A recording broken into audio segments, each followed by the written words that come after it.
Welcome back, everybody. I'll be right with you.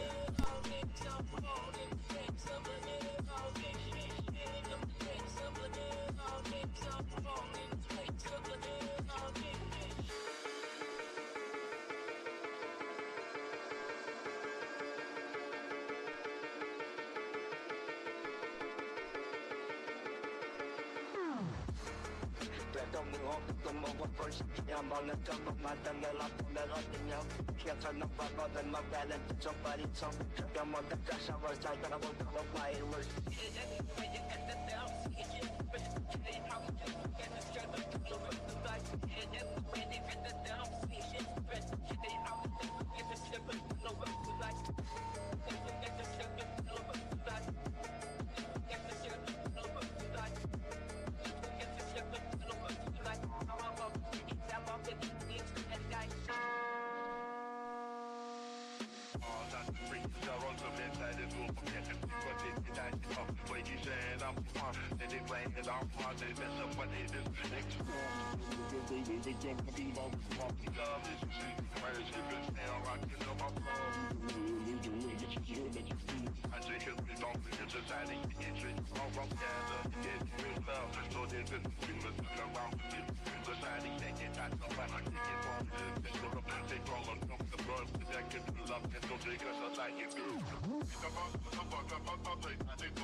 Alright, how are we doing? I think we're here. Wait, that's not me.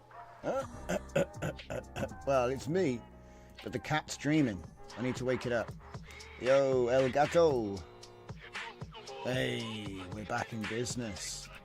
Okay, welcome back everybody. It's just gone 8 o'clock on the 14th of June 2025. This would be a Saturday. We're going to be doing a super chill Saturday stream. Essentially, this is Latent Space Live. I am Drift Johnson and this is Scuffed Epoch. Hello, Fernicar, liked and subscribed. Battle crews are operational indeed. Hello there, Kurt Curtis. And hello, Full Dive. Yeah, hello everybody. Like I said, everyone's just kind of just getting here. So we'll give everybody a little bit of time to come in. I've had a very busy week. And a very busy last 24 hours, but it's been so much fun. Can't wait to see what next week's going to bring.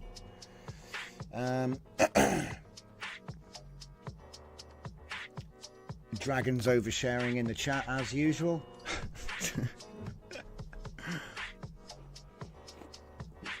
I just think of it as his character. It's a character. Too much information. But yeah, we love them to bits. So anyway, welcome back everybody. What are we going to be looking at today?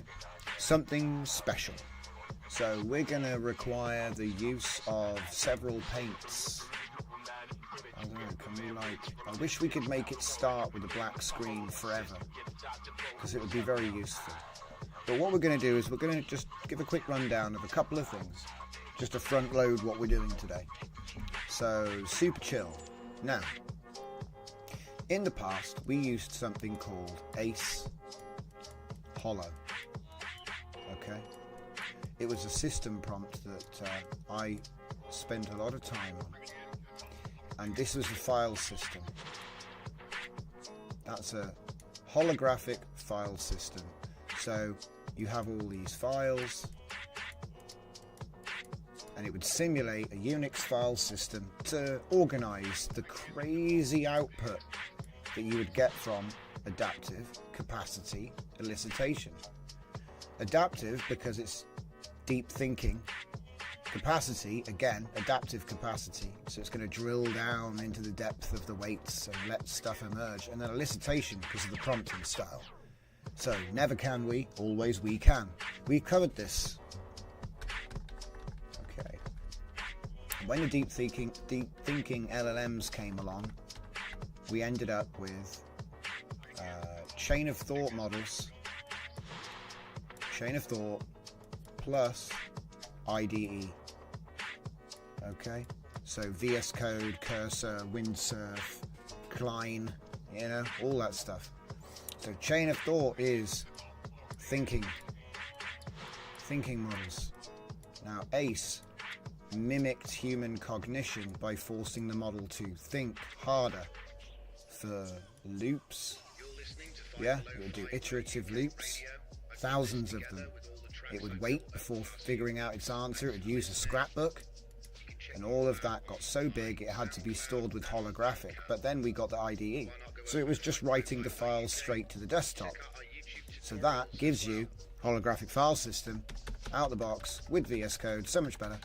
It's just an evolution. Okay. Now, look at where we are now. You have many services, whether they be in the cloud or on your computer, or on an API like OpenRouter, whatever, Anthropic. Okay, and then it's going to do. The agent is powered by whatever you want. You see, so.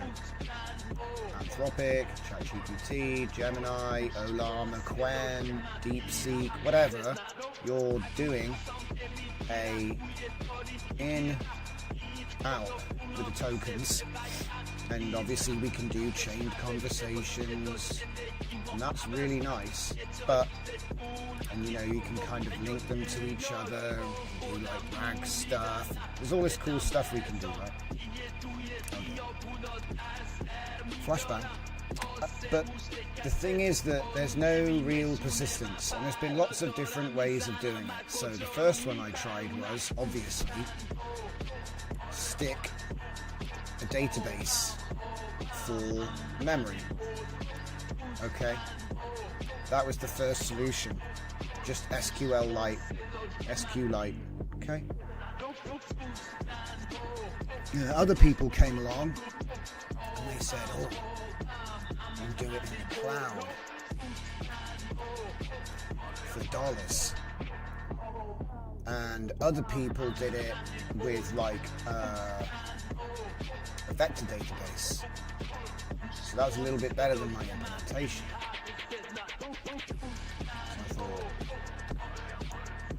So I thought, I thought we could do that. And so there's three components here, and they're kind of all connected. So you have the vector database, vector DB, yeah, and then attached to that you have an admin console for management. So admin, ADM, okay, if you can even read that.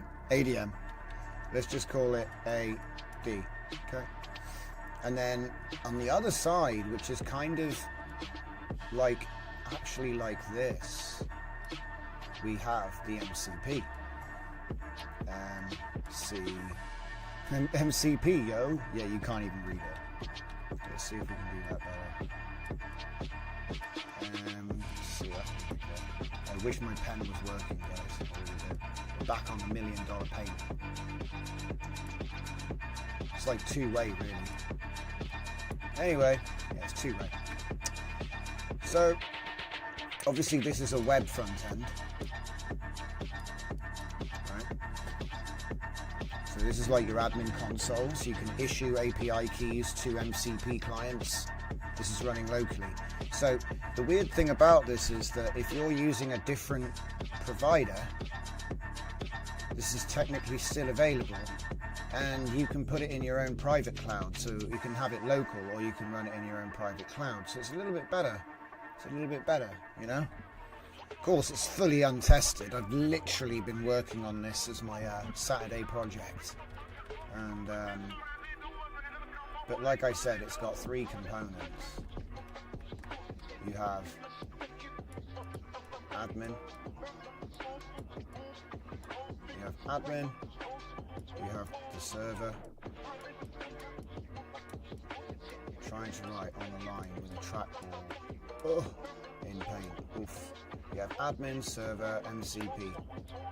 So it's three. There's actually three things there.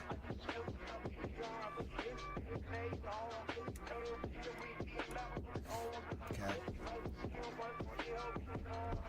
So that's what I'm working on. I call it zero vector. I don't even know. But the interesting thing is the way that it was actually made is interesting too. So the way it was made, I actually did a different, well, you know the whole dev team thing we've been doing lately.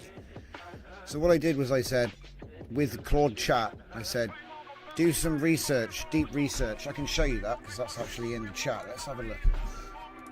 Because like I said, this is like crazy stuff.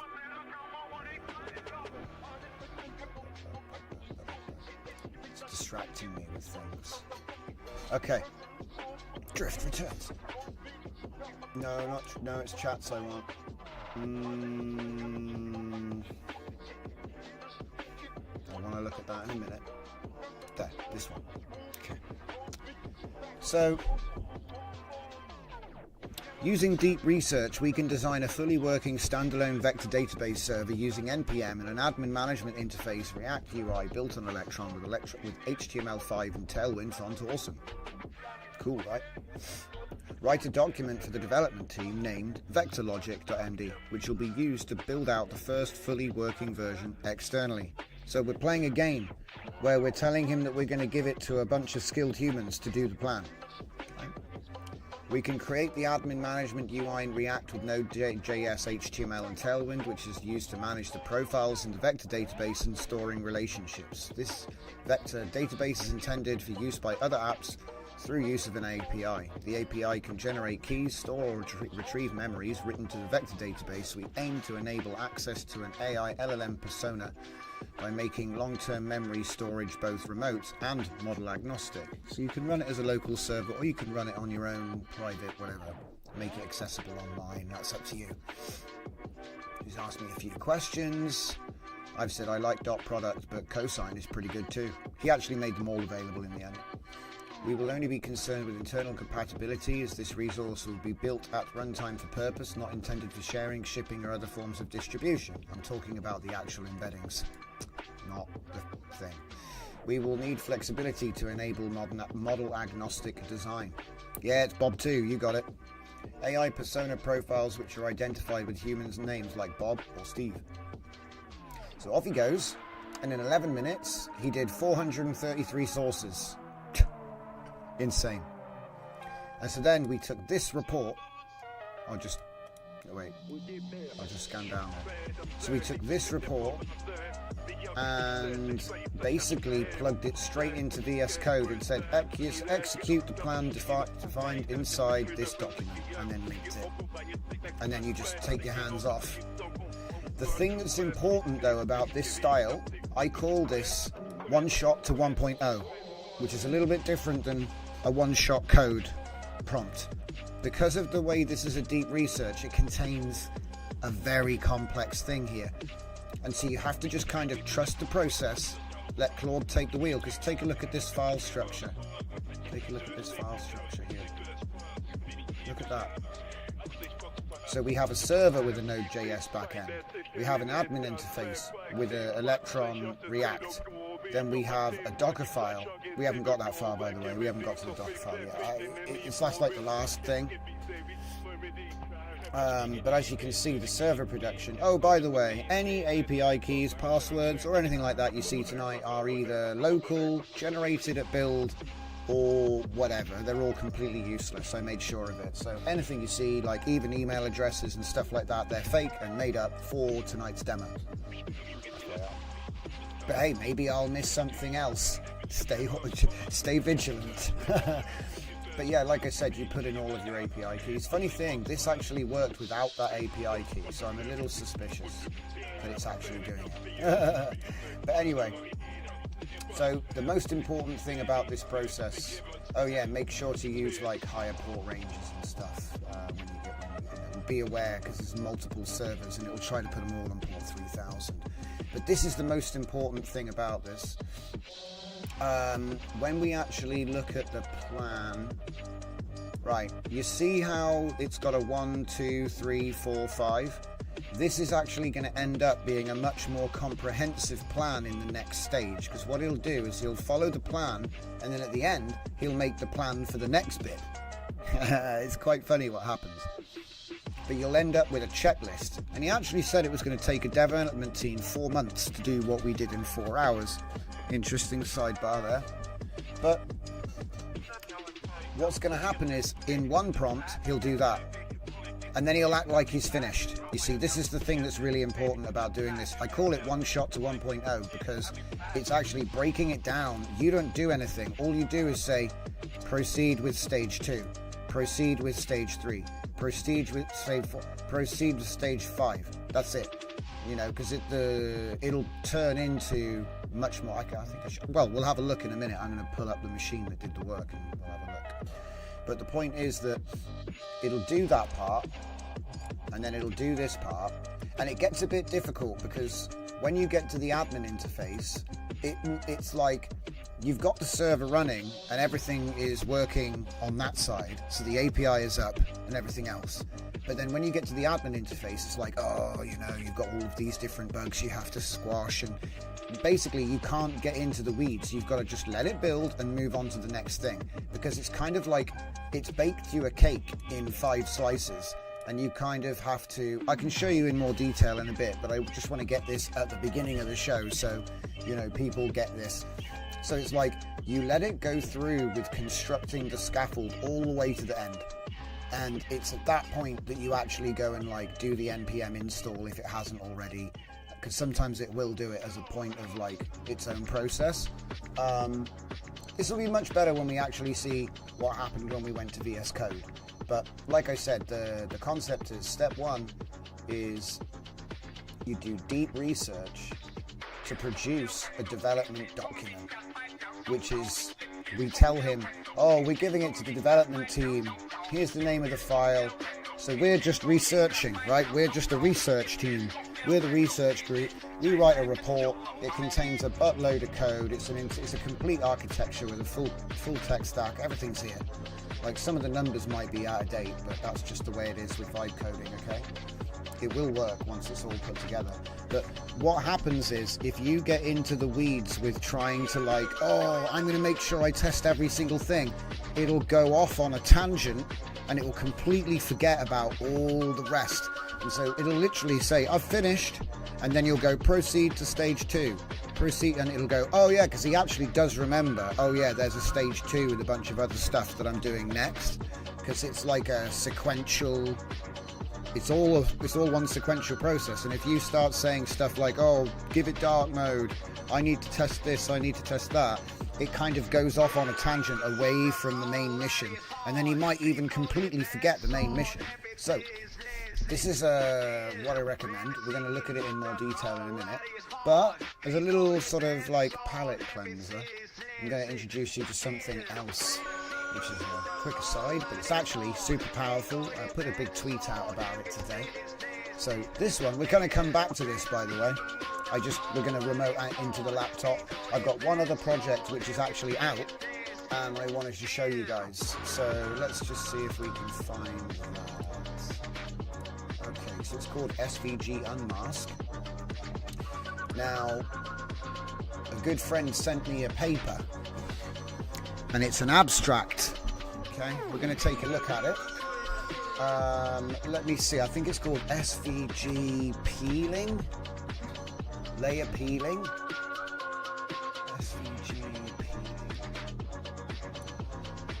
Give me a sec, I'm going to get the link, because this is actually kind of cool. I've used TIN's technology, there is no source technology, on a completely new concept to reverse engineer source code from an abstract paper. Okay, so they haven't released the code yet, but I've got it, and in fact my method works without diffusion, so it's a different method, but it's the same thing. So like I said, their method's no doubt better, guys. I did just one shot this in like less than an hour, but let me show you anyway. So if I just get the link, because I want to show you the paper. This is from I believe it's from Vascular to Gamatron. Who sent it to me? Now I can't remember who sent it to me. Now I've got to check through all my comments. I can't remember now. I thought it was Vascular. Who sent this to me?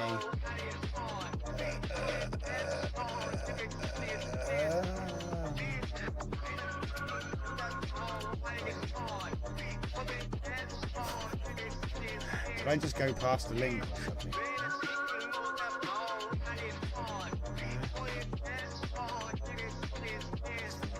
Well, I found the GitHub anyway. Oh yeah, it was him. Right, there we go. So here it is. This is Layer Peeler, auto-regressive peeling for layer-wise image vectorization. Okay, now I don't doubt that theirs is much better, like I say, but mine does work.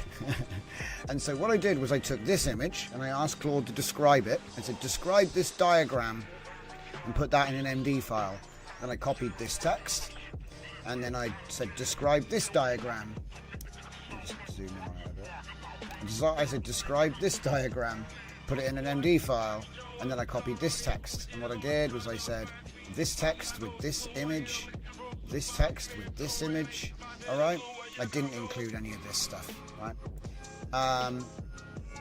And in fact, I can show you the prompt for that. We can describe layer peeling. 1. JPEG, which is a diagram explaining how autoregressive layer peeling works with SVG format images. Write this into diagram notes under the first section. And then the second image, we can describe layer peeling too. Copy paste, just changed it a bit, right? And let's see, where did I do the other bit?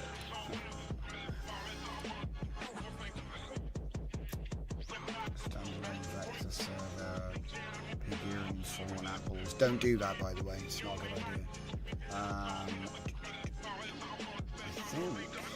I think I must have done the rest on the laptop, so we'll have to jump over there. But yeah, essentially what I did was I had him do reverse, inversion on the abstract, and it was able to build out fully working source code that was able to actually, like I said, you can check this one out yourself. It's already up here, the source code's out. So here we go. Groundbreaking capability, reverse engineering complete source code implementations using only abstract research papers and AI interpretation of diagrams. The true goal, because obviously this is SVG Unmask, that's what it is. The prompts are all here and, further down. So, proof of concept. Any source code can be originally written by the latest LLM code assistants, provided enough information describing the methodology. This was accomplished with an acceptable rate of error as a one-shot solution for output evaluation purposes. So no doubt the new method is going to be better, because I would hope that they're offering something beyond just AI generating the code. But, an abstract research paper description is required, along with vision-enabled interpretation of embedded diagrams, all things we can easily do. There was no access to the source code. Like I said, if you go to this paper, they don't even link a GitHub, okay? So to my knowledge, it doesn't exist.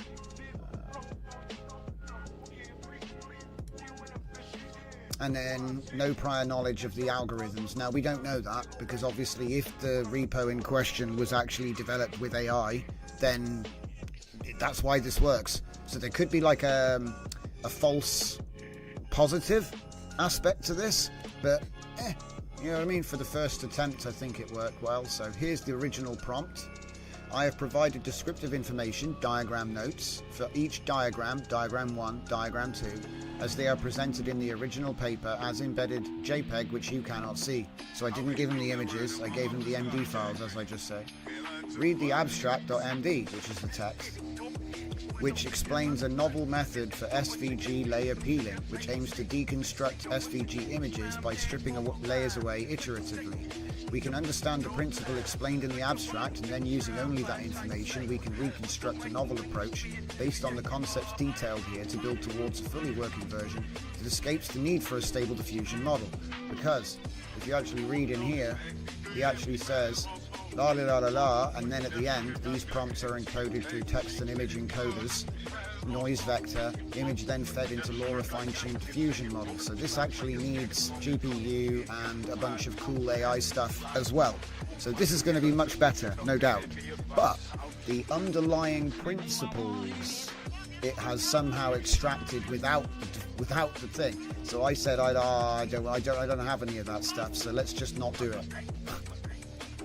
Still can't. It's so funny.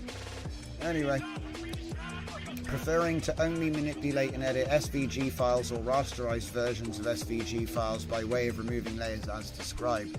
We will name this project SVG Unmask because masking is used to hide parts of layers.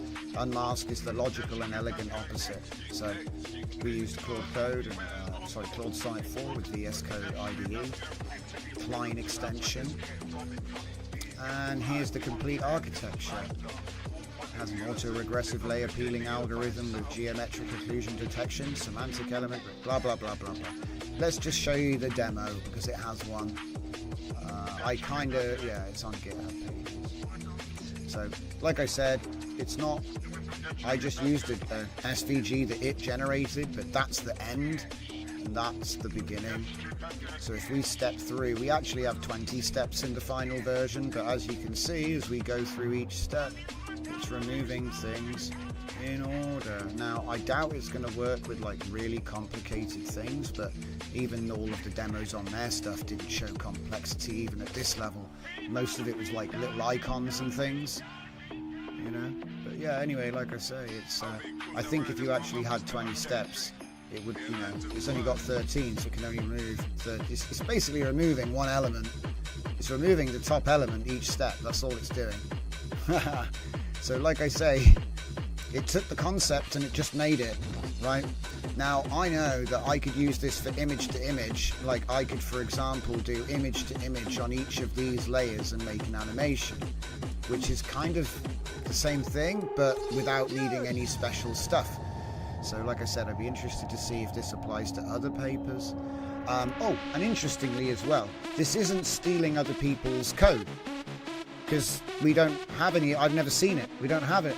We've taken their concept and reconstructed it with available techniques.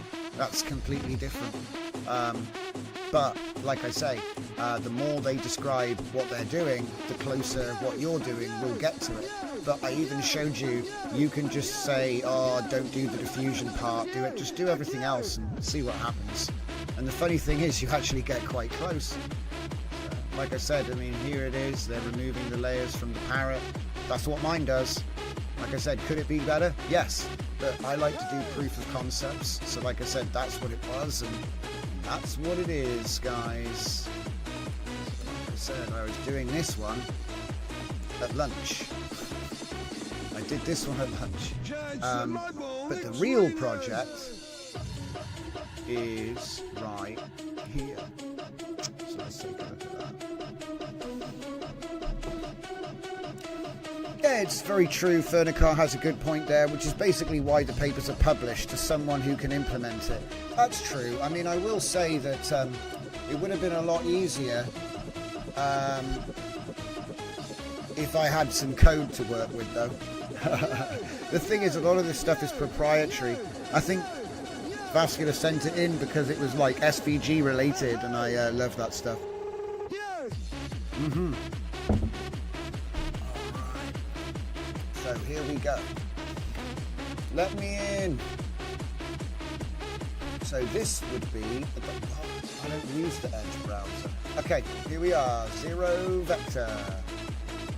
So Zero Vector is like the admin panel, and it's still got a lot of trippy stuff. There are not 8 personas. None of these stats are actually working. But if I go to the settings page and go to the API keys, oh, wait, what?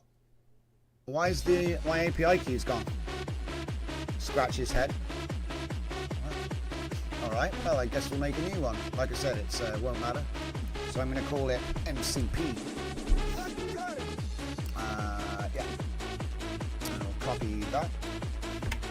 And then we will put it into the...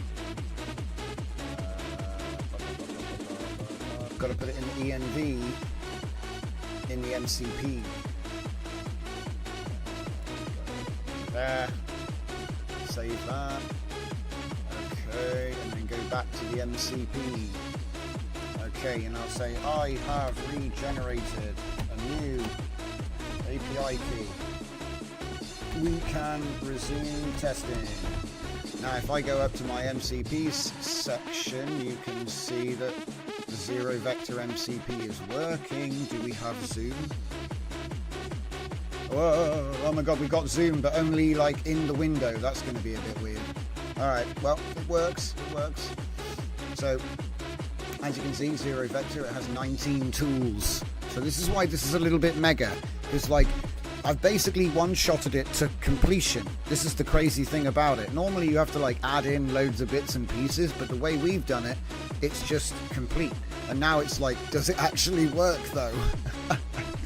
But yes, we've got store vector, search vector, get vector, delete vector, batch vector, create persona. We might have to do that because I've got a feeling that our persona's missing. Create persona, list persona, update persona, delete persona, add memory, search memories, add conversation, get conversation history, clean up persona memories. This is essentially the sleeping command. Get system health, get vector stats, get persona stats, test connection, and then So yeah, it's pretty like crazy. So it has everything I explained. It has the server component that actually does the vector database, and then it has an API in that server which enables you to connect to it with the admin console. But then also that's how the MCP. So just now we just added in the so get rid of it. It was cool. It's hard to annoying to use. So yeah, like I say, we changed that key there, the AMV key. This is all local. None of this is on the internet. But yeah, like I said, we put the key in, blah blah blah, and it said we had an issue with authorization, and I think it's because my key had expired. So let's continue. Because like I said, this is where we're at. I'm going to step back from let the screen take over a little bit here.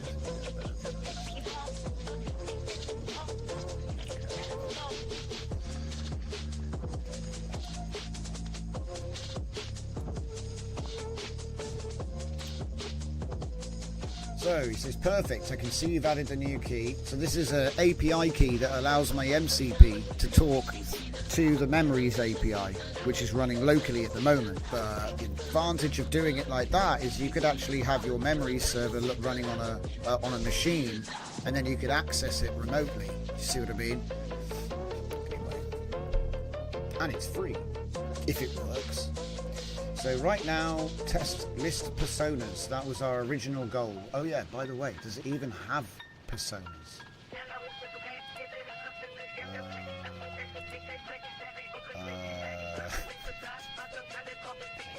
Here we go. Does it even have a persona? Oh, failed to fetch. Oh, don't tell me that's broken again. Oh! What happened? Oh! What happened? Warn. Error. Authentication token expired. Is it because I changed my token? Because that's the thing, it's like we're doing all this experimental security stuff. Okay, so what, is it just gone? Do I not get to log in again? No. How is it looking? Okay. Healthy. It looks okay, so why can't we log in? Is it, it's still up? What's this? Oh. No, that's the MCP. Get rid of that. So that's the MCP server running. Get rid of that one. What's this one? All tests completed. Such a liar. He'll say, yeah, everything works, guys. Don't rely on AI testing, okay? I know it speeds up development when he finds easy bugs and fixes them automatically for you, but he'll sometimes just gaslight and be like, yeah, I fixed it. All he did was disable the feature, guys. I caught him out a number of times. So list personas. I don't think it's working, but something seems wrong. It says it's working. The MCP server's up. Right.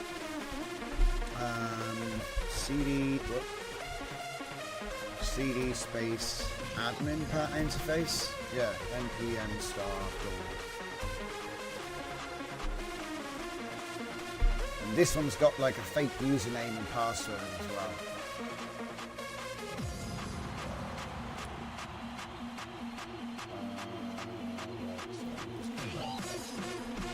Password is admin123, guys. Don't forget.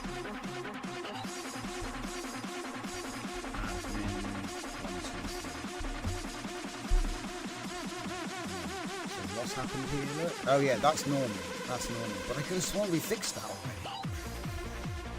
Anyway, we're in. So let's go to personas. Ah, look. See, there he is. You can see him. Content writer, creative writer. So we've got one. He doesn't have any memories yet because we haven't used him yet.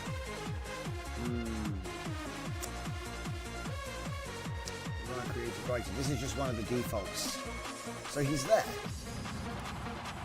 But now I need to get the MCP to tell me that he's there. So this is what we're actually doing right now. So here's the that's it's so funny because there's three things running, right? Just like I explained at the start of the show. There is the admin control panel, which is a bit ropey. A lot of it's hallucinatory nonsense. There's still too much placeholder in it for my liking. Like namely the stats at the front. I don't know. I think they're just fake.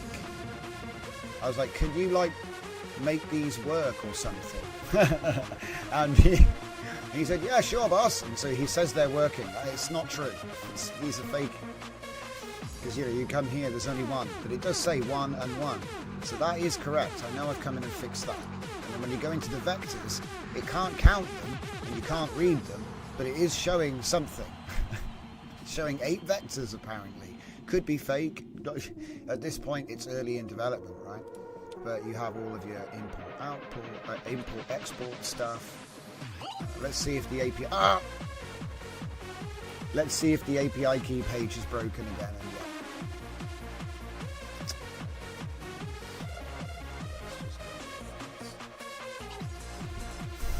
Copy that. Let's just see. I don't think it's going to work, but let's give it a blast. Because technically the admin panel doesn't need to work. The server needs to work, and this needs to have the correct authentication. See? Still doesn't seem to understand. Test connection passes. Look. Valid API permissions verified. Very strange. The connection test shows the API key is valid, but there's still an issue with the persona's endpoint specifically. Let me try testing other MCP tools. Where? Oh yeah, different. Alright, store vector, test vector, go. Failed. It's not looking good, guys. I think we're going to need to do some more work on this one. Store vector. Wow, what's that? Yo, it's huge. Oh my god, what are we doing? Is this like the stable diffusion weights? It's still going, guys. Okay.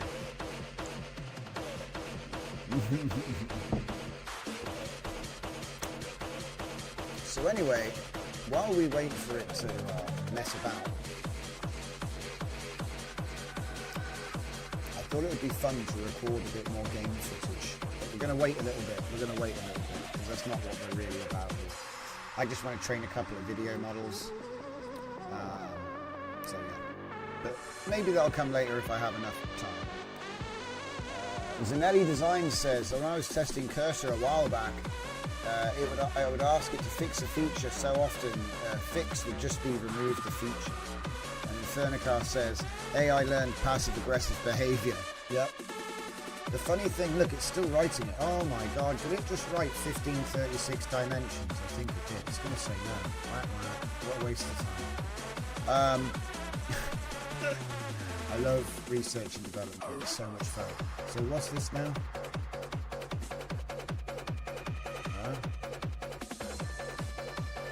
He's trying to do a different way of doing it. Get system health. Unhealthy. Well, yeah. I mean, it's like you're like doing all kinds of stuff, and I don't even know what he's doing.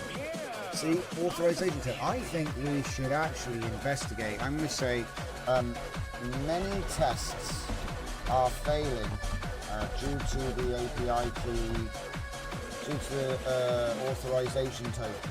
Yes, due to the auth token being refused. We can investigate the tools to ensure they are looking for the API key value which is in use. Because it's not just an API key, by the way, guys. You have to have a valid account. So there's a bunch of experimental stuff going on under the hood here. It's not just an API key. What I did was I made it so that the only way to make the API key There was a backdoor for doing it with CLI, but it's complicated. But the only way to do it really intended is you have to log in with the email address and password that's defined for the admin console. So that means you are admin, right? And then you have to issue the API key using that account. So the API keys only work if you have a valid user account. You know what I mean? You can't just... So even if you've got the API key, you use it, you're the wrong user. So it's not going to work. You see what I mean? And then if it was a proper email system, two-factor authentication and all that business stops anyone from like potentially spoofing your email address and like logging in. They can't, basically. It won't work. Even with the password. You know, all that jazz, right? JWD authenticate, JWT. Yeah, that's what it is. Look, it's not using the... There, here we go. That's what it was. We're literally talking about it, and up it comes on the screen. So can we get a little magnifying glass here? It might be a bit overpowered, but... Oh, it's... Oh, wait, what? Oh, that just makes it bigger. Yeah, that... Does that work? No, it's not as good. We do Windows Plus. Oh! It's so big. I need to be gentle.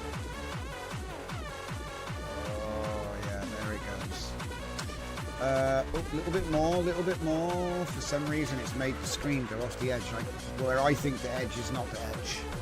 Okay, so MCP configuration. The zero vector MCP is configured to use API key, which is what it was set up in the original plan. But then later, we started using the Authenticate JWT service, which I was talking about, so people can't just scrape your API key and break into your server, yeah? So vector embedding routes don't have explicit authentication middleware, which explains why endpoints work, some work and others don't. There you go, there it is. I'm happy that actually it's just a factor of the way it was put together. Some of it is more developed than others, because what I've been doing is I've obviously, after putting the cake together, I kind of went around and was like, ooh, is this in the right place? Is that in the right place? And some things I found were not. So I've done a little bit of work on this since the original output, obviously. But anyway, server root configuration. Looking at server.js, persona roots are specifically protected with JWT authentication. Persona endpoints require JWT, username and password. MCP is sending API. These are incompatible. Change Persona's route to use API authentication instead. Ooh, this would just make it work. Or modify the MCP to support JWT. Would require login flow and token management. See, I want to do that, but I feel like this is going to be easier to just get it working. And you could put that back in later if you wanted to. This is what he does recommend, the quickest route, but it's not always the best route. Modify the server to accept both.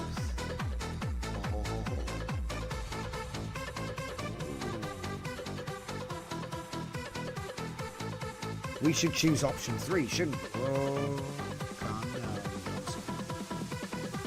So the MCP uses JWT, but it's underdeveloped right now. I can put it back on, and I don't want to mess around with this nonsense right now. That could take ages.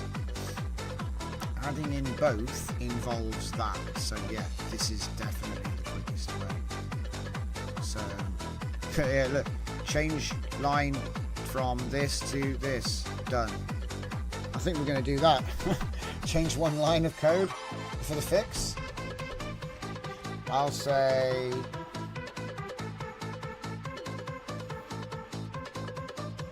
Just going to make sure he locks in. Okay, back we go.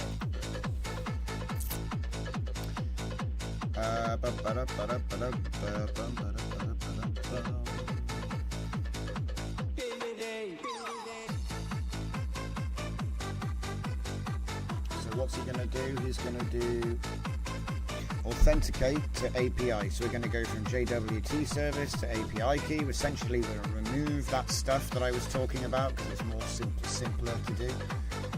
We'll restart it, and then we'll try to do this personas. Okay, I'm going to help him out while shutting the server down.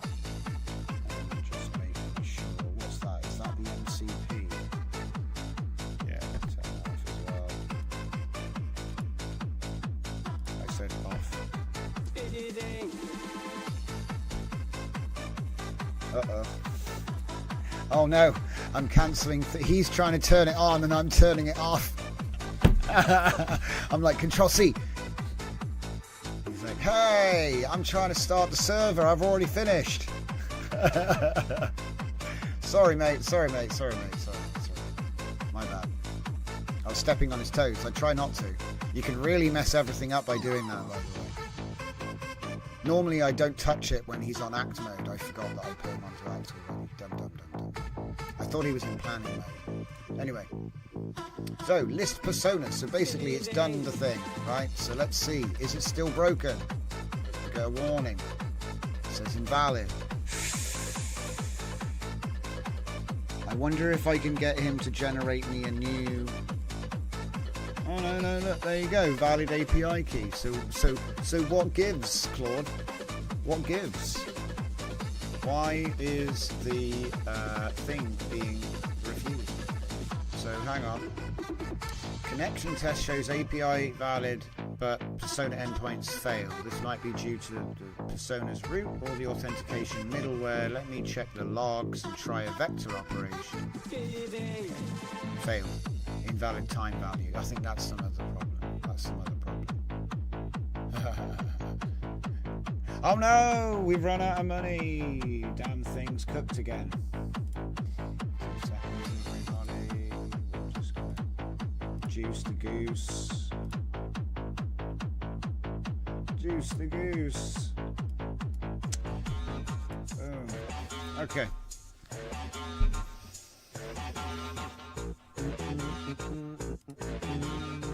There we go, we're done. Okay.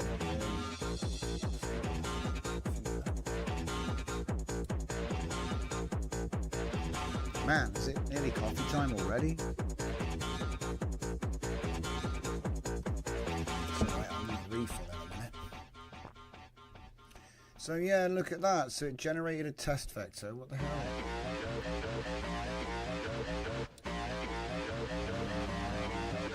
Press enter. Sometimes you got to give them a little bit of a push. You get stuck on like a carriage return that didn't actually go, like, and then it keeps going. I guess he's waiting for something, and there's like a ghost return in there. Say the health endpoint's working. Now let me test it. The persona's endpoint. Alright, there he needs a little push. Not working though. Or rather, invalid or expired API key. Persona's endpoint is returning, but the health endpoint doesn't require authentication. This requires API key might not be valid. What? So now he's going to check for keys in the database and find nothing. Check the packages. Better SQL, not SQL. Oh, what? Hang on, it's using the wrong SQLite. I love it. Alright, off you go, mate. Keep going. Oh. Let me get that API key. Let me get them both. Put them with the rest.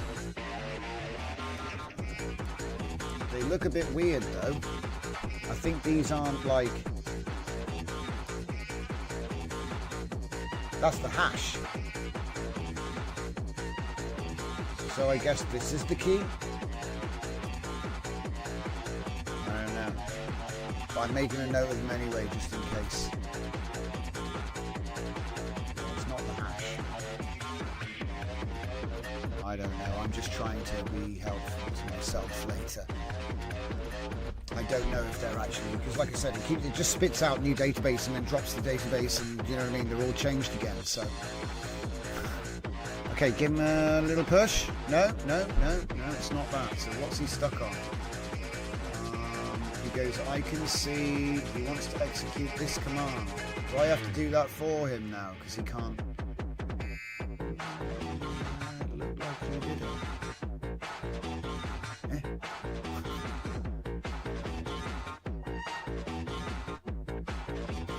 New database, API keys and database. 2 test API keys.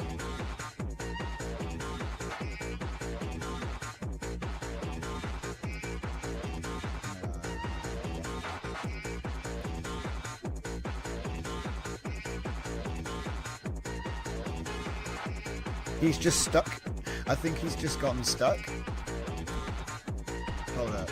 Let's see if we can like poke him back into action with an empty prompt. I was thinking about stuff. Yeah. Server fix applied. Still failing. Health endpoint works. Test connection. Reports valid API. API call to personas returns invalid. I reckon it's a key validation thing. Verify the API key actually exists. Right, well how about, because we just got these out of the database, so what about if I change the API key to one of these guys? Perhaps it has been the wrong one all along and the ones it worked on were false positives. That definitely came out of the UI though. So that probably just means it's spitting garbage. Like it doesn't have a clue what it's doing. Here's your API key. It's scuffed though. Brilliant. So the server is running, so that means we should.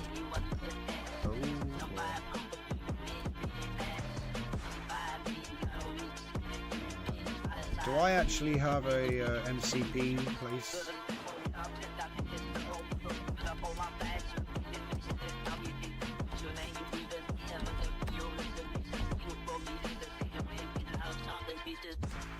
Right. So if I'm there and I want to do this, I should just be able to do npm start, and then it will say, oh, there we go, it's actually God knows how it was doing it before. But yeah, so that is interfacing with this. Yep, it's live. So in theory, if I just do it myself real quick, and I'll just say list personas, and they'll be like, I can't do it because the API key's wrong. I'd rather there was security than no security though. Yeah, list all personas. Off you go. See, the thing is working. We're just having a handshake issue. It doesn't like me. Failed to list personas. So why? How about we ask for a new API key? Test connection valid. Yeah, I think that the validation of the key is just like not working.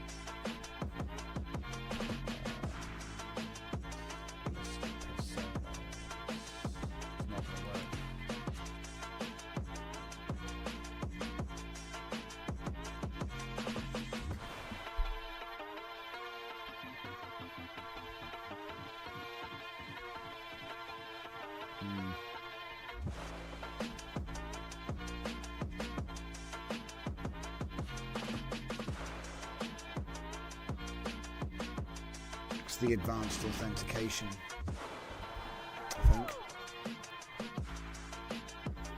It's trying to use. Yeah. So there were two problems hiding in the source. The first one was it had better SQLite and SQLite 3 in two different servers that were trying to communicate, and so they couldn't play together. And the other thing was we were using a JWT authentication on the admin, but then the actual server was just using X API, which is like .env.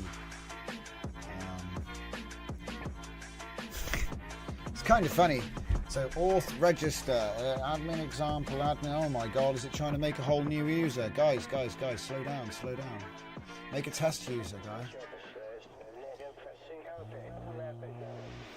Yes, it's fine. That address already exists. You can't, thank God, he can't just overwrite it with a random access password. There you go. There you go. Yeah, let's see, it works. Look at that. Isn't that good? Okay, now what? You're going to give me an API key? Hey. Hello. Access token. That is my proper, that's my API. So God knows what I've been using up until now and where I found it. Right, put him in plan mode because he's going to get... I've got one. Shush. Save that. Oh, I think I've got one anyway. Let's try and do this ourselves again. Okay, it's still running, so shut it, reopen it. Oh yes, it's shut it. Shut it. Oh no. It crashed. Alright, let's turn the server back on. Server's on, and then can I not click here? Come on, Bob, come on.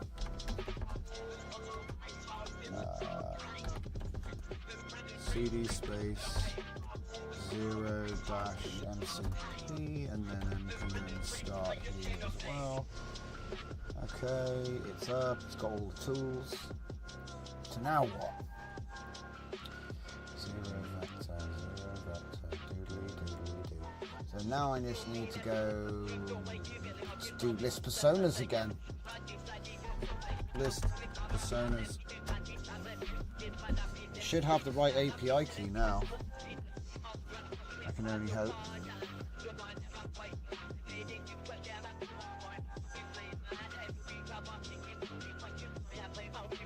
I know you can just do act, but I'm trying to interrogate what he's doing.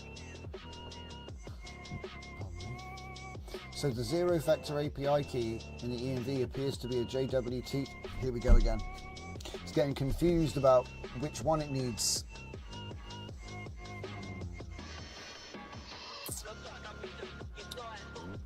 So, because the thing is, right, if the database is like, I'm looking for this, if the database says, this is your token,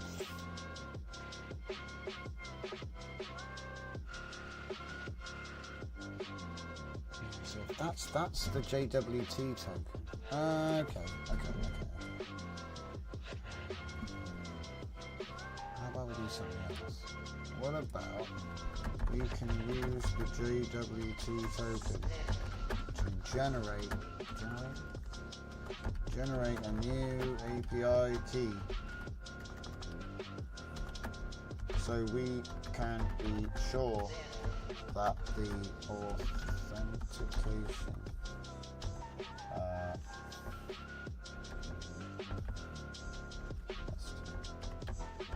authentication is correct.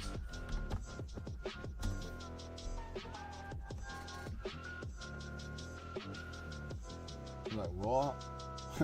I just want to see if we can use the back door now, because it's kind of... Because we've got like source access to all the code, it's all right there. There's no need to be like, oh no, I'm not going to give you permission. That's like, I'm just sitting right here. It's nice to have it all, but if it gets in the way, I'm like, well, just carve it out for now. Don't like doing it, but... Because this was a big project. It literally took a long time to put together. There's a lot of crazy stuff in there.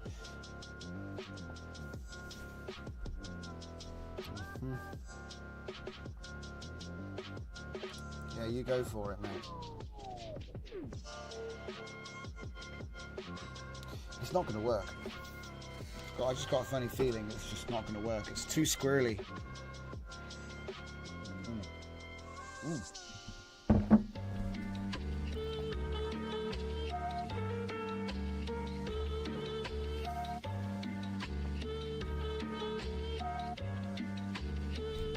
Where's he making this? Just in the root of the app. Probably the smartest move.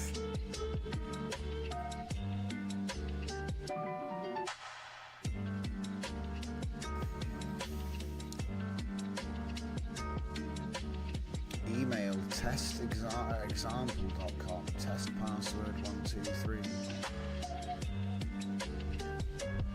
Why is it installing that again? It's very strange. Okay, the server's up. Apparently. Cool. Let's see if we can get it there.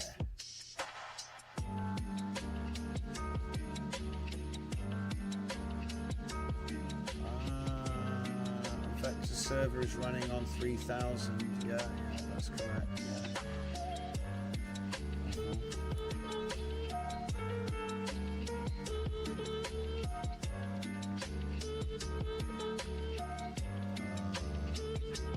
It's one of those things that's happened again. He got stuck. Okay. He got stuck.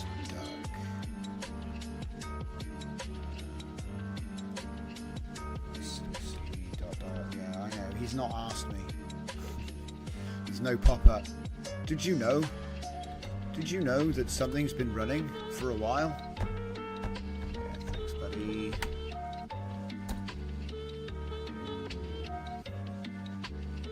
Yeah, because the thing is, there's nothing there, so...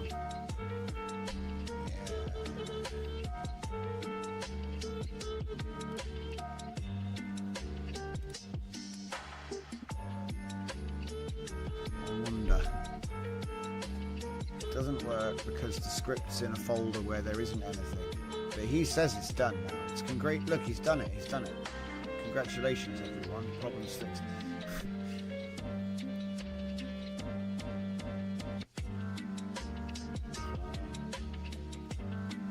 The authenticated users can generate new API tokens, he says.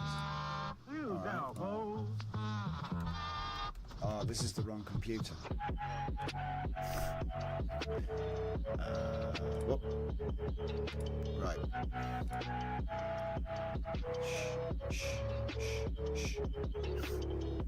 This email address has been used in a hack. I'm like, bloody hell, that's fast. I only made it for this experiment, and we've only been online for a little while. Yeah, there's too many computers, mate. Too many.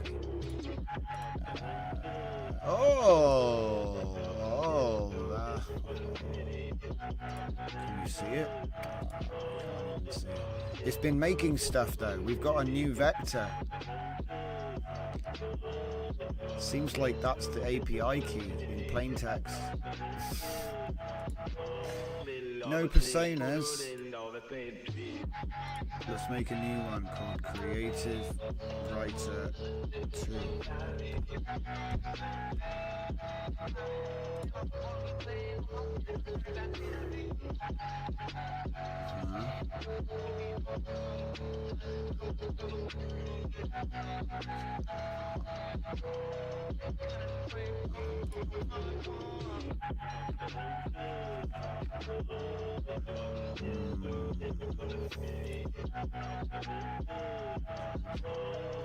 Zero factor MCP server stopped shutting down gracefully. Uh-oh. Doesn't seem like it wants to play with me now. But that's okay. This is what it's like. You're like, oh, I'm going to prod it and poke it and prod it until the damn thing works. But at the moment, it's being painful for some reason.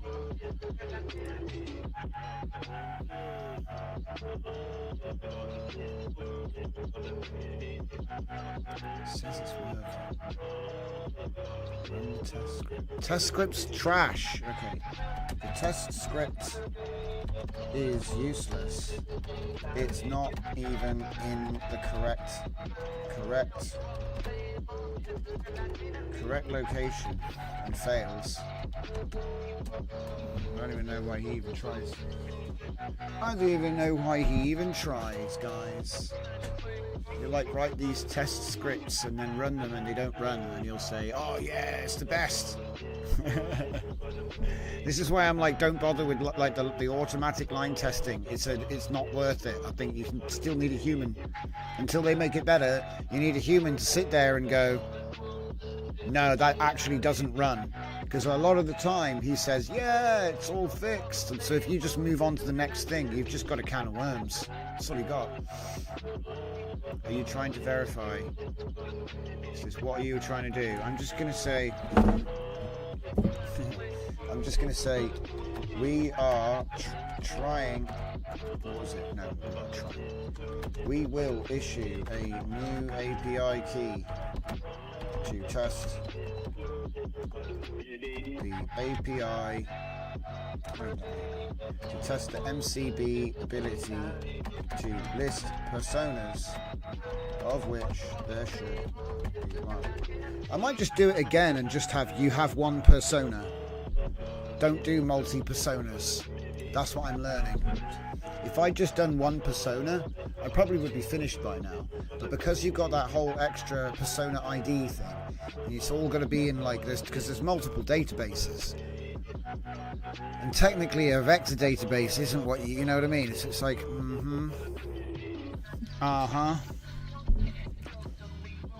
Is the server currently running? Yes. One, yes. Two, creative writer. 3, authentication flow. Should be using existing user account. Yes, you should use the admin account, which is admin account. There it is. With an admin key that didn't work.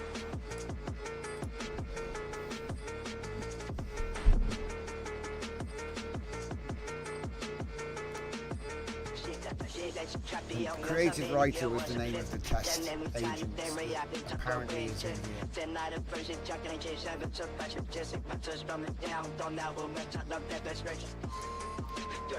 See, the code in that script might work, but it can't test it from where he wrote it. It's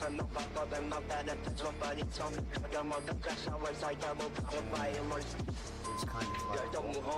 Because the thing is, the system was built to generate API keys early, but I must admit, I didn't realise that there was this strange nuance there of the fact that, you know, you can have the JWT for logging into the website and you can issue the API key, but then for some reason the API key was also I think it must have gotten confused and rewritten something. It's the most likely explanation, because it wasn't me. At least I can say that. I wash my hands of this nonsense. I told him to do it, but I didn't actually do it.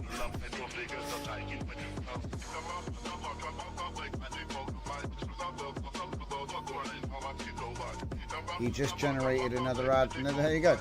Here we go. That is definitely an API key. Right there.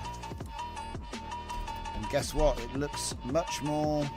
Yeah, that looks like an actual API key. Let's see if he's gonna... Yeah, I think he's put it in for me. Yeah, he's put it in for me. Good. Ah, still says it's not... You know what I mean? We went through all that rigmarole, guys, and he still doesn't like me. I feel like that. Mild deflation. What's it say here now? Axios. API key. Wait, did it just generate another one? No, it's the same one. API key works 200. What's that mean? So it works. Yeah. I'm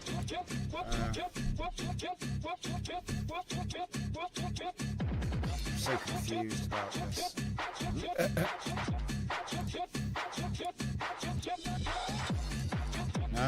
got to use a plan, have we? Klein being awkward today.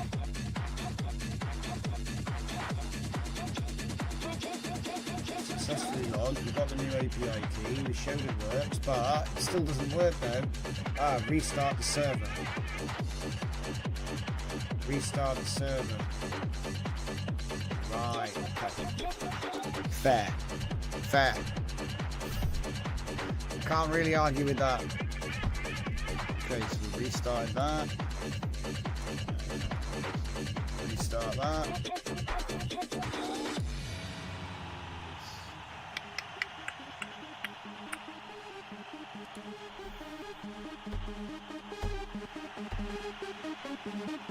North login.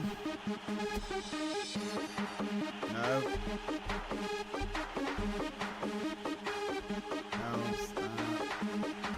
Test the key. Failed. Yeah. Wait, why is the email... Hang on. Why is the email like some weird nonsense? Registering test user. It's so helpful.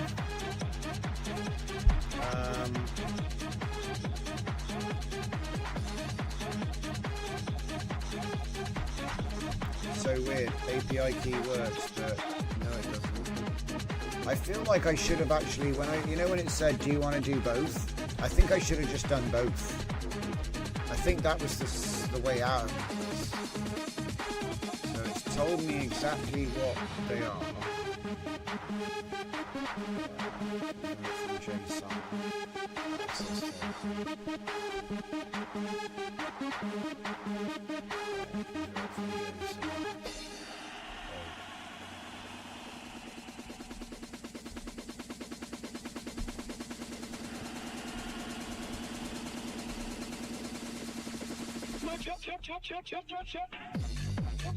What's the difference between these? Oh, that one's response. Invoke web request. My goodness. Right. Listen, you nut job. What we've done, we've logged in, we've got a new key, API works, the MCP's updated, it's still failing, restart it. Okay. Use list personas. Yeah, cool. So he's basically saying, just do list persona, bro. Ready to complete. Just need to restart it. Okay. I've restarted it. Let's go.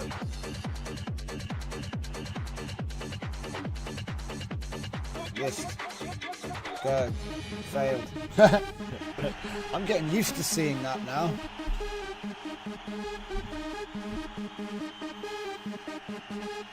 I think there's someone in the audience that thinks it's never going to be fixed. Yeah, for some reason it's getting its nuts in a twist over the API authentication. I think what I'll probably do is just roll back to an earlier version and just fix it eventually. You know what I mean? But yeah, the big deal tonight was the reverse engineering of abstracts, because obviously there's a lot of abstracts out there from people who never bothered to release the source.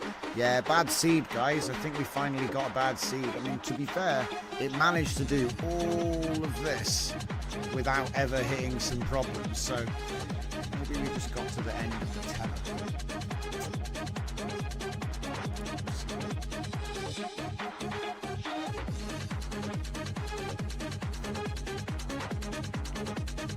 Failed. Invalid key. It's just not happy. Let me check the API to see how it's loading it. Finally. I bet it's going to look now and go, oh, the code's all spaghetti. He says, I found it. What? It was using an old API key. Oh. Since I updated the env after the server started, it's still using the old key in memory. I could have sworn we shut down all of the servers and stuff. But I guess I didn't restart Klein, did I? I didn't restart VS Code. So maybe it was still in memory. I've never heard of that before, but like I said, there is weird caching and awareness of files built into this. So Maybe it's got something to do with that. I don't know. Hang on, he's trying to start this. It's already running. Here, hang on. He said, I need to shut the server down. And then he didn't.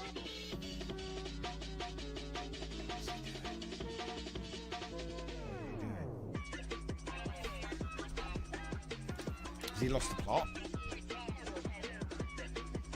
I need to know. List personas. It's not.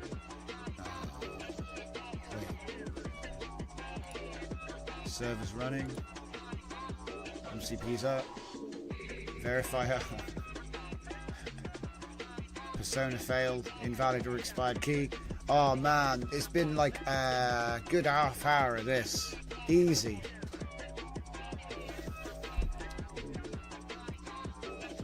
And then he's gotten stuck again. He's being hard work now. But yeah, like I said, I got a backup which was like relatively stable. I'll probably just roll back all this stuff and give it another roll and see how it goes. Because often, as we say around here, a lot of the time, it's just a bad seed. Oh, do you want me to keep? You haven't. There's nothing I can do here. You've broken, guy. You've broken. I've broken again. So, yeah. I think what I'll probably do is reduce the scope because it was like it was almost too good. So I think maybe getting rid of persona, so you've literally got like one agent's memory. I just thought it would be a good idea to include the ability to have profiles, you know? So if you're working on a different project, you don't have to like completely export and start again every, you know what I mean? I thought it'd be easier to just have multiple personalities all in one thing. But I didn't realize it was going to give me all this invalid API key nonsense. I mean, he seems to think that he's fixed it. But I've never seen him actually get in there.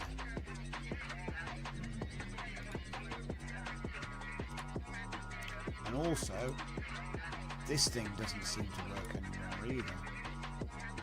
Well, no, not that, but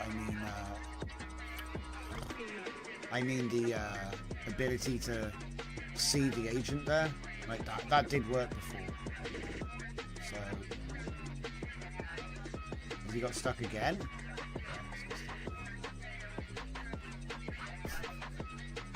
I wonder if I can. Let me try something. Because he's fried. Nah, they're totally fried. Alright. So anyway, I'll get back to that, or eventually, you know, but this is basically where we were. This is where we're at with this research. The idea is remote memory storage. That's all it is. Whether I use a vector database or not in the end doesn't really matter, to be honest. Everybody keeps saying you have to use vector graph and all this, and I've tried using stuff, but then you just have endless compatibility problems. And this is why I tend to lean on a more traditional type thing. But I've got to admit, the vector database in 2 gigabytes, you could store 350,000 vectors. So it would be very powerful to be able to get it working. So I do think it's going to be worth more fettling time. But, you know, this is just a little R&D project for me. Just like the other thing we were looking at. So layer peeler, I thought that was cool, and we basically used there is no software techniques to invert the abstract, just like we use a readme.md, and that gave us the SVG Unmask tool, which again, while it might be quite simple, it does show that just because you don't have that model or that crazy diffusion technique, you can actually get quite close to what they're doing. So I'm going to be taking a look at some old things. Yeah, it could just be that VS Code is cached out. You're right, Fernicar. Yeah, it's not really a big deal though. See, this is the thing. This is actually one of the more important features of what we do here, because a lot of people think, oh, it's all about wins, but it's not about just the wins. What do you do when it's a fail, right? And so let me give you. Oh, to shut it down. So when I go into my projects folder, there's going to be a folder full of zip files, and every time I get to a landmark, I make a new zip file, so that if I then try to go further, I can just roll back to that straight away, and there's no like, oh, I've got to rely on this system or that system. There's nothing can go wrong. It's literally just a manual archiving every time you reach a landmark. It does get more complicated when you've got like 3 node servers in one spot. I'm not going to lie. But as long as you change the port numbers, it should be okay. Like I said, this was a lot harder to pull off than the MCP for the Discord bots. But I wanted to take the same ideas back to LLM memory stuff. So that's pretty much what that is. Let me see now. Let me see if we've got a little bit of time to look at that thing from yesterday. Do we have time for that? Huh. Huh. So much work to do, guys. But tonight I've earned myself an early night. So, like I said, I will be disappearing any second now. But what we're trying to do is we're trying to get remote memory API. That's what I'm doing. Remote memory API. I don't know how I'm going to get it to work in the end. That's what we were looking at just now, 0 vector. But I will figure it out. I'll probably just scale back the complexity, try to make it a little bit more easier to pull off. Maybe get rid of the admin panel, because I spent a long time on the admin panel, and to be honest, you don't really need one. You can do it all with CLI, you know. I could have just had a script that issues API keys without authentication. Because I'm on the server, I can just get it. So I think what I'll do is I'll roll back the scope and be like, this is too complicated, it needs to be simpler, and redesign the whole architecture towards because what I really want is I want like a file which is the memory of the LLM, and I want it to be done in a way that's agnostic to the model, so you can just plug it into any chatbot by because a lot of chats support MCP, so as long as your MCP has your API key, you're able to use it. So then you end up being able to fully customize your chat, and it is now bot forever, no matter what you plug it into. That's what I'm aiming for. And if I can't get there, it's just going to go on the shelf, shred it, do it again. I'll just keep coming back to it until it actually works, basically. But I wanted to give you a little insight into the actual process. I don't think that we looked at the prompt. Let me see if I can spend a bit of time on that, actually. Yeah. That's a good idea. I should have shown the prompts, because I know people are interested in the prompts.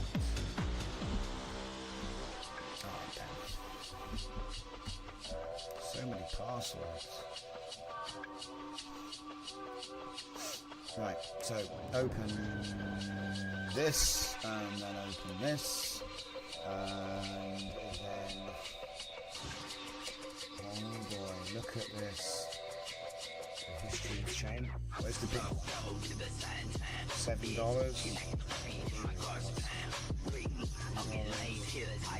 $13. Dev team handoff. Project name 0 vector. Yeah, here it is. This is the big one. 14 million tokens. So this would be the first project. Starts off exactly how I said. Look, no tricks. We can execute the plan written inside dev team handoff to create the new project named 0 vector. Yeah, exactly as I said to you guys how to do it. We just go all the way to the top. To the top. So he reads the thing. He goes over it. He goes, oh, I need to do this. Proposed implementation plan.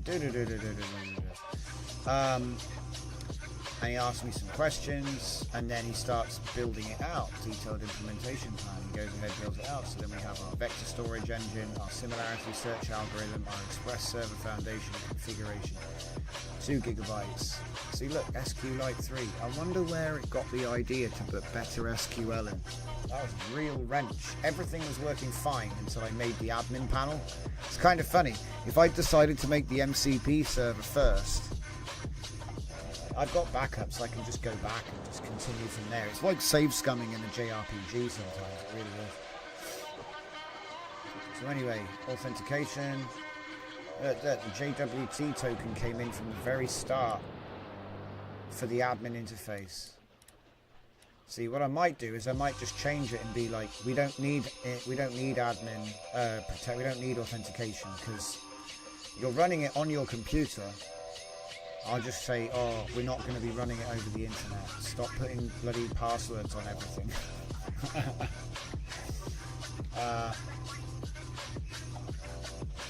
So anyway, yeah, so as you can see, look, here we go, look.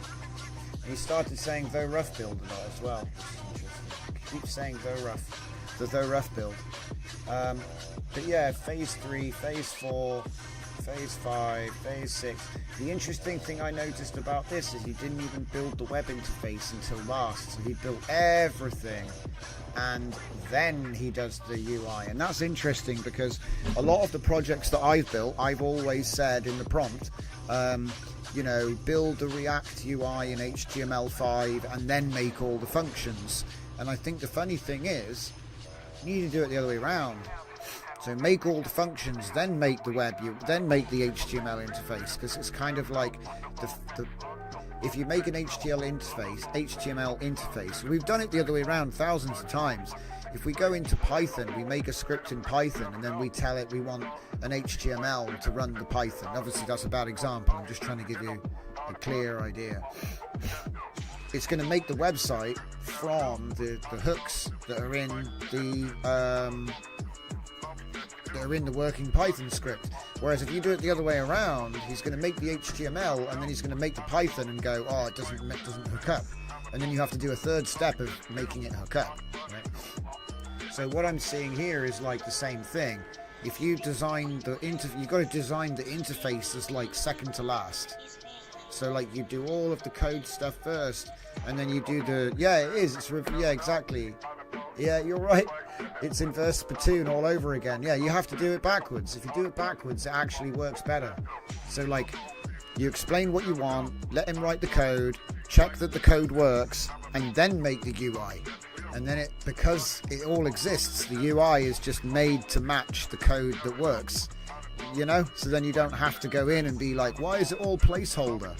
You see, it makes sense, doesn't it? Because if he makes even if it's in the same prompt, if he made the UI first, he has to make it with a bunch of like placeholder stuff. And as I've been finding with Golden Shadow Code Agent, a lot of even the working software that we've made with AI, if you analyze it with Golden Shadow Code Agent, he's going to find like 4 or 5 things which were just commented out, didn't really go anywhere. Like one time I actually found multiplayer code.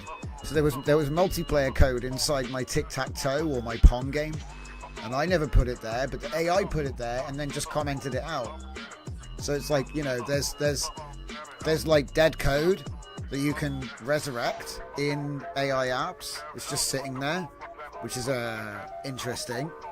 I think that might be like a new type of hacking, that like where you analyze AI source to find things that it wrote, like functions that don't get called, things like that, like entire functions that just don't even get called, you know. Usually it would be like, oh, the game doesn't have any sound effects, but the AI made a full sound system. You see what I mean? And then you didn't read the code, so you didn't know it was there, right? I'm not saying this is a bad thing. I'm just saying it's like a systemic feature of AI code. Like, there's loads of like dead features that didn't really get finished, and just comment that out to stop it from breaking something, and you know. So this was fun. Do we see anything else worth looking at? Okay, so obviously we've got a super long thing here. You can see that it's like middleware. The API is crazy, and like I said, it was actually working really nicely until I buggered it up with that admin panel. So I think I might like redesign the whole concept so it is literally just a server and an MCP. I thought I needed an admin panel to like go in and purge the database or issue an API key, but as I was building it I realized the only thing I really needed that admin panel for was to issue API keys, and I could probably just come up with like a manual way of doing it like I did with the Discord bot system. It was so much easier. So I think sometimes, you know, you can make things complicated for yourself, but to be honest, I got all of that authentication for free, so if I edit the plan a bit more, maybe I could have avoided it. But like I say, yeah, don't forget to check out that prompt, the reverse engineering prompt. Like I said, this prompt here, you're gonna have a lot of fun just trying to reverse engineer codeless projects that you find.